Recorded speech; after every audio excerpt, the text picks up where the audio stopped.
তুমি 10টা কাজ করলে, এর মধ্যে যদি 9টা নিখুঁত হয় আর একটা মাত্র ভুল হয়, মানুষ কোনটা বেশি মনে রাখবে?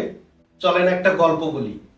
একজন গণিত শিক্ষক বোর্ডে লেখা শুরু করলেন, 9 একে 9, 9 দুগুণে 18, 3 নং 27, এভাবে লিখতে লিখতে 9 নং 81 পর্যন্ত সব ঠিকঠাক লিখলেন। শেষ লাইনে এসে 9 10-এ 90 না লিখে লিখলেন 9 10-এ 91। সাথে সাথে ক্লাসের সবাই উচ্চস্বরে হেসে উঠল। স্যার স্যার, আপনি তো ভুল করেছেন।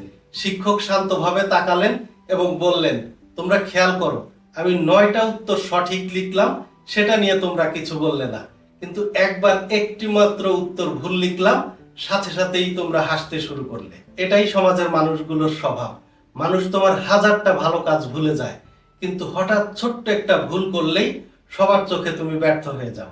অন্যের অনিচ্ছাকৃত ছোটখাটো ভুলগুলো ধরে তাকে ব্যর্থ প্রমাণের চেষ্টা না করে বরং তার ভালো কাজগুলো মনে রাখা উচিত। তবেই সম্পর্ক সুন্দর হয়, আস্থা গড়ে ওঠে এবং সবাই মিলে উন্নতির পথে এগিয়ে যাওয়া যায়।